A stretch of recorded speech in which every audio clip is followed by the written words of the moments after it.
상견례에서 나를 개무시한 그녀. 다음 날 그녀의 집안은 폐업했습니다.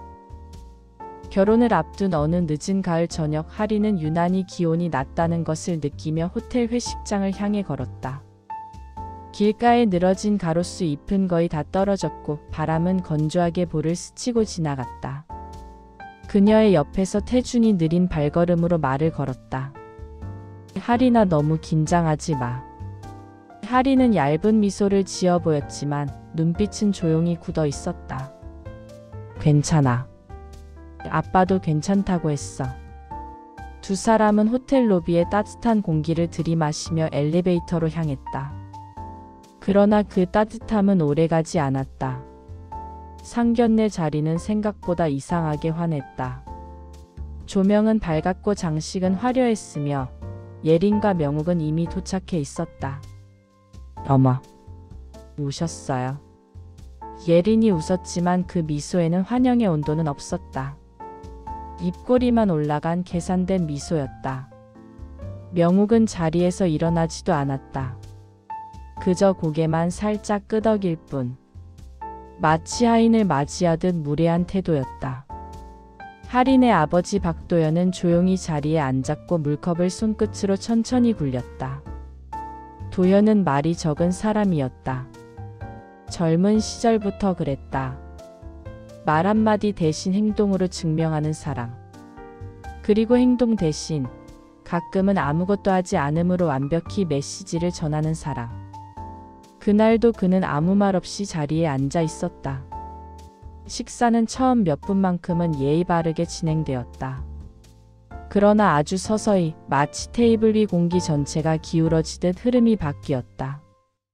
한명욱이 와인잔을 천천히 들며 날카롭게 물었다. 하린 씨, 부모님은 어떤 일 하시지? 태주는 어딘가 불길한 예감을 느끼고 입술을 깨물었다.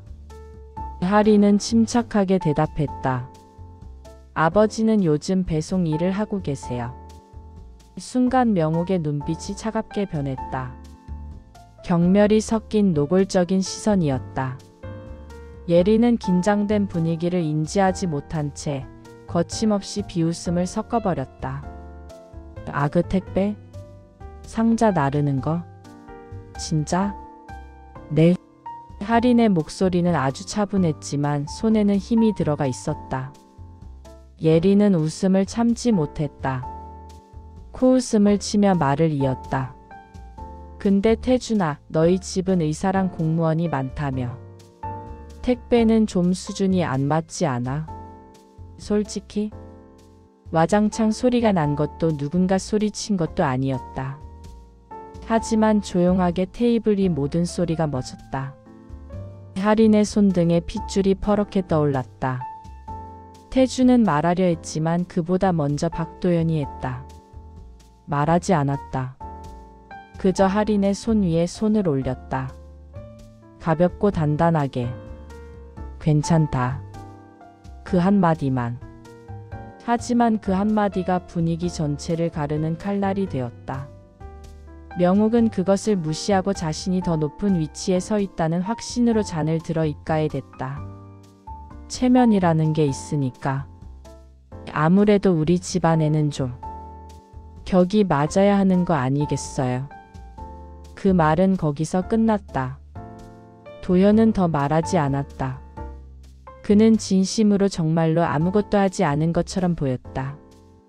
하지만 그의 눈빛은 차갑게 식어갔다. 그리고 상견례는 소리 없이 끝났다. 며칠 뒤 한명욱이 운영하는 제약사에는 작은 이상 신호가 들어오기 시작했다. 임상 관련 서류 한 장이 재검토로 넘어갔다. 이유는 기술적 보안 필요. 별일 아니었다. 그러나 다음 날엔 해외 유통사로 넘어가야 할 계약 검토가 갑자기 중단되었다. 그리고 그 다음 날엔 오랜 파트너사에서 긴급 회의가 필요하다는 차갑게 식은 연락이 왔다.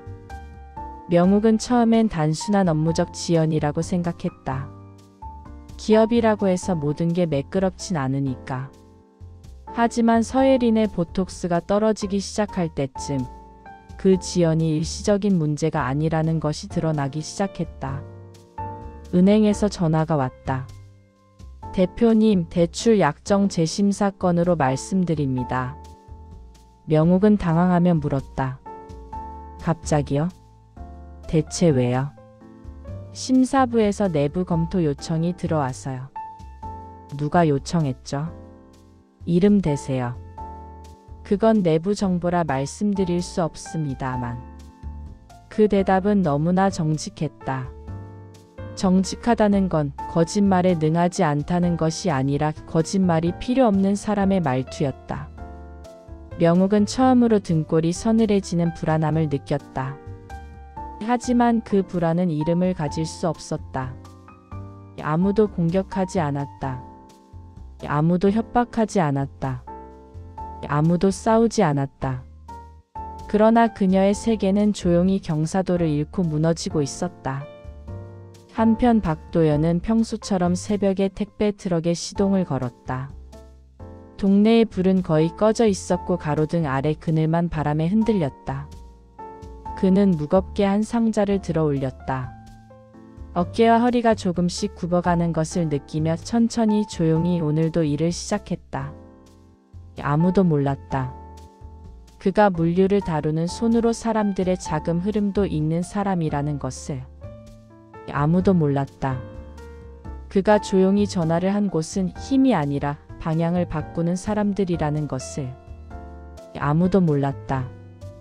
그가 복수하지 않았다는 것을. 그는 그냥 사람의 선택이 돌아오는 방향으로 바람을 돌려놓았을 뿐이었다. 사람은 자신이 뿌린 말의 모양대로 무너진다. 도연은 하늘을 보며 그 말이 오래전 자신의 선배가 했던 말이라는 것을 떠올렸다. 이제부터는 천천히 조용히 그러나 피할 수 없이 명옥의 세계가 붕괴된다. 예린의 가족은 자신들이 무슨 말을 했는지도 모른 채 스스로의 발목을 움켜쥐고 천천히 가라앉고 있었다. 그 시작은 은행이었다. 회사는 평소에도 자금 흐름이 나쁘지 않았다. 하지만 금융기관은 냄새에 민감했다. 위험이라는 기미가 보이면 눈치를 먼저 채는 것이 바로 자금줄이었다. 예린의 아버지는 어느 날 은행에서 섬뜩한 전화를 받는다. 대표님, 혹시 이번 분기 회계보고서 다시 제출 가능하실까요? 본사에서 리스크 평가가 재검토되어서요. 그는 짜증을 감추지 못하며 소리쳤다. 이미 제출했는데. 대체 뭐가 문제라서 다시 제출을 하라는 건데. 정확한 이유는 아직 내부 검토 중인데 일단 본사 쪽 감시가 좀 강화됐다고 보시면 될 것 같습니다. 그 말은 곧 단 한 가지 의미였다. 누군가 회사의 신용 안정성을 짓밟았다. 누구일까? 어떻게? 왜? 그는 생각조차 하지 못했다. 아니, 애초에 자신이 누군가에게 원한을 살 만한 행동을 했다는 생각을 그는 한 번도 해본 적이 없었다. 왜냐하면 그에게는 언제나 자신이 옳았다. 남을 무시하는 것도 깔보는 것도 그의 세계에서는 모두 자연스러운 서열 정리였으니까. 그게 치명적인 실수였다. 예린은 그 변화의 첫 징후를 집안에서 가장 먼저 느꼈다. 식탁 위에 흩어진 서류들. 예린 아버지의 창백한 표정. 예린 어머니의 날카로운 목소리. 지금 당장 정리할 수 있는 건 다 정리하세요. 왜 이렇게까지 된 거예요? 당신이 뭘 한 거야? 자금 흐름 잠깐 틀어진 거 가지고 뭘 그렇게 호들갑이야. 이번만 넘기면 된다니까. 됐어요. 나 지금 진짜 화났다는 거 알죠? 겉으로는 아무 일 없다는 듯 대화했지만 눈빛은 공포로 가득 차 있었다. 예린은 입술을 깨물며 떨리는 목소리로 물었다. 우리 결혼 잠깐 미루는 게 어때? 말이 떨어지자마자 식탁 위 공기는 얼어붙었다. 예린의 어머니가 비명에 가깝게 웃는다. 왜? 그 집에서 무슨 말이라도 들었어? 깔본 거야. 아니, 그런 건 아닌데. 예린아, 너 이럴 때일수록 붙잡아야 해. 그 집 아버지 직업이 뭐였더라? 무슨 택배? 그거 몇 푼 나온다고 우리랑 대등하게. 예리는 아무 말도 하지 못했다. 왜냐하면 자신도 알았다. 그 말들이 얼마나 역겹고 추악한지. 하지만 그때는 심각성을 몰랐다. 무너지는 소리는 보통 티 나지 않게 아주 천천히 시작되니까. 도현은 여전히 말이 없었다. 아무도 그가 무엇을 하고 있는지 알지 못했다. 그는 그저 일상을 살았고 매일 같은 시간에 출근하며 같은 시간에 퇴근했다. 하지만 밤이 되면 그의 책상 위에는 기업 재무 보고서, 계열사 지분 구조도, 비자금 흐름 추적도가 놓였다. 그리고 가장 중심에 적힌 이름 하나. 서도진. 예린의 아버지.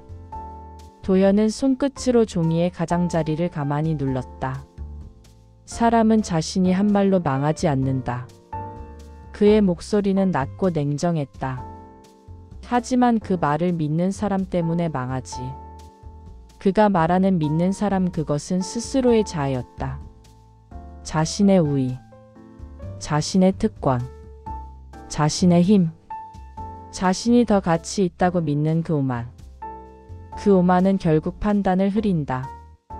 그리고 판단이 흐려진 자는 천천히 그러나 확실하게 추락한다. 예리는 결국 연락을 했다. 하린에게. 하린아, 우리 잠깐 얘기할 수 있을까? 하린은 한참 동안 아무 말도 하지 않았다. 그리고 짧고 차갑게 대답했다. 응. 시간 말해. 그 한 문장. 그 안에 담긴 분노의 무게를 예리는 알지 못했다. 아니, 그제서야 조금씩 알기 시작했다. 자신이 얼마나 끔찍한 것을 건드렸는지도. 예리는 약속 장소로 향했다. 카페 한 구석, 햇빛이 부서지는 창가 자리. 하린은 먼저 와 있었고 손에 커피가 있었지만 거의 마시지 않은 상태였다. 얼굴은 잔잔했지만 눈빛은 칼날처럼 날카로웠다. 예리는 조심스럽게 입을 열었다. 하린아, 그날 일 말이야. 우리 부모님이 정말 경솔했어. 나도 그때 분위기가 너무 갑작스러웠고. 하린은 고개를 천천히 들었다. 눈이 예린을 꿰뚫듯 박살내듯 바라보았다. 예린아, 너도 그 자리에 있었지? 응. 내 부모님이 내 아빠를 어떻게 봤는지, 어떤 더러운 태도였는지 그거 본 거 맞지? 예리는 목이 메었다. 그날을 떠올린 순간 서늘한 공기가 등을 타고 스며들었다. 그날 테이블 위에서 웃고 까불며 직업을 서열로 나누고 사람을 위치로 구분하고 그걸 자연이라 부르던 역겨운 목소리들. 예리는 제대로 대답하지 못했다. 그건 진실이었기 때문이다. 미안해. 정말 미안해. 하린은 눈을 내리깔았다. 미안하다는 말은 내가 해야 하는 게 아니야. 그 말 속에 담긴 의미. 예리는 이해했다. 그날 짓밟혔던 것은 하린의 감정이나 자존심이 아니라 하린과 아버지가 지켜온 삶의 존엄이었다. 그 존엄을 누군가 가볍게 짓밟아버린 것이다. 그날 밤 예리는 집으로 돌아가지 않고 혼자 강변을 걸었다. 바람이 불었다. 차가운 물비린내가 코끝에 맴돌았다. 눈물이 쏟아지기 시작했다. 울지 않으려고 했지만 감정은 이미 벽을 넘고 있었다. 왜 이렇게 된 거야? 그녀는 알았다. 문제는 결혼이 아니었다. 태준도 아니었다. 사랑도 아니었다. 가족이었다. 그들의 추악한 태도, 가치관, 말, 행동. 그리고 그 가운데 침묵으로 함께 있었던 자신. 예린의 눈에서는 끊임없이 눈물이 흘렀다. 사람은 어느 순간에서야 깨닫는다. 때로는 사랑이 부족해서가 아니라 사람의 기반이 다르기 때문에 함께할 수 없는 것들이 있다는 것을. 그 사이 도연의 손은 서도진의 회사를 완벽히 조용히 교살하고 있었다. 거래처 두 곳이 계약을 일방적으로 파기했다. 투자 약속이 일주일 뒤로 밀렸다가 아예 취소됐다.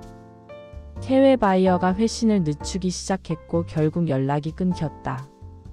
그 모든 움직임은 작고 사소하고 아무도 연결점을 모를 정도로 흐릿했다. 하지만 그것들이 모이면 한 기업의 심장을 먹게 하기에 충분했다. 서도진은 그걸 온몸으로 느끼고 있었다. 이상해, 뭔가 있다. 누가 우릴 죽이고 있어. 그러나 그는 절대 상상하지 못했다. 그날 상견례 자리에서 자신이 뱉었던 단 한마디씩이 지금 자기를 목 졸라 죽이고 있다는 것을. 택배씨? 아, 그분 직업 좀 그래도 우리 집안이랑 격이. 그 말 한 줄. 말은 공기 속에서 사라지는 게 아니었다. 사람의 존재에 박힌다. 그리고 도연은 그 말을 조용히 오래 정확하게 기억했다. 며칠 후 하린과 태주는 만났다. 하린은 조용히 말했다. 태준아, 우리 결혼 잠시 멈추자. 태주는 대답하지 않았다. 하지만 한동안 그저 숨을 내쉬고 그 숨이 가라앉은 뒤 아주 조용히 말했다. 그래. 태주는 알았다. 하린 때문이 아니라는 것을. 예린 때문도 아니라는 것을. 세상이 서로 다른 방향으로 무너지고 있다는 것을. 그리고 피할 수 없음을. 그리고 그날 밤 도현은 베란다 유리창을 열고 한참을 도시 야경을 바라봤다. 불빛들, 수많은 창문, 그 속에 각각의 상. 도현은 한 손에 차가운 차 한 잔을 들고 있었다. 복수는 불이 아니다. 뜨겁게 폭발하는 것이 아니다. 복수는 물이다. 천천히 스며들어 뿌리부터 썩게 만드는 것. 그가 선택한 방식은 항상 흔적이 남지 않는 방식이었다. 세상은 평온해 보였다. 하지만 그 평온 아래 서도진의 세계는 이미 붕괴하기 시작했다. 기울어지는 건 항상 느껴지지 않을 때부터 시작된다. 그리고 돌아갈 수 없는 순간은 항상 너무 조용하게 찾아온다. 이제 그 조용한 균열이 완전한 파멸로 변하기 시작할 시간이었다. 서도진은 밤늦게 사무실에 불을 켰다. 하루 종일 통화만 했다. 분명 모두가 조금만 기다리면 괜찮아질 겁니다 라고 말했지만 그 말들이 하나같이 공포로 떨리고 있다는 것을 그는 차마 인정하지 않으려고 했다. 그는 커피잔을 들다 멈췄다. 손이 심하게 떨리고 있었다. 이게 뭐지? 대체 뭐가 잘못된 거야? 그는 자신이 쌓아왔던 모든 것이 얼마나 썩은 바탕 위에 만들어져 있었는지 그제야 깨닫고 있었다. 성공이라고 믿었던 것은 사람을 짓밟고 올라선 자리였고, 능력이라고 생각했던 건 환경과 운이 준 결과였으며, 가족이라고 믿었던 것들은 서로가 서로를 체면으로 부여잡고 있는 비어있는 울림없는 껍데기였다는 것. 자신의 세계는 속이 완전히 텅 비어 있었던 것이다.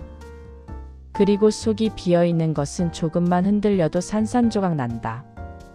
예리는 그 시각 혼자 방 안에서 소리 없이 울고 있었다. 가족들은 서로의 불안을 탓하고 있었고 그 속에서 딸인 예리는 도망칠 곳이 없었다. 그녀는 두 손으로 얼굴을 감싸고 온몸으로 떨렸다. 하린의 아버지는 자신의 아버지와 완전히 다른 사람이었다. 차분했고 겸손했고 말을 아꼈고 사람을 쓰레기처럼 판단하지 않았다. 예리는 알았다. 그날 상견례 자리에서 가장 추악했던 사람은 자기 아버지도 어머니도 아닌 자기 자신이었다. 조용히 방관한 죄. 그 죄는 지금의 파멸을 눈앞에서 보게 하는 벌이 되어 돌아오고 있었다. 도현은 누구를 직접 건드리지 않았다. 누구에게 직접 무언가를 요구하지도 않았다. 그는 단지 사실을 폭로했을 뿐이었다. 서도진 회사의 장부 속 빈틈. 회계 구조의 모순. 표면적 이익 아래 숨겨진 위험. 그 모든 것은 원래부터 존재하고 있던 것이었다. 도현은 있던 것을 세상에 드러낸 것뿐이었다. 복수란 때로는 그냥 진실을 폭로하는 일이다. 그리고 마침내 버틸 수 없던 순간이 찾아왔다. 서도진의 회사의 메인 거래처 중 하나가 계약 해지 통보서를 냉정하게 보냈다. 내용은 짧았다. 내부 리스크 감지로 인한 거래 중단. 재계약은 미정. 아무도 설명하지 않았다. 하지만 누구나 알 수 있었다. 종말이 시작됐다. 서도진은 그 종이를 들고 그 자리에 무릎이 꺾였다. 숨이 막혔다. 세상이 돌았다.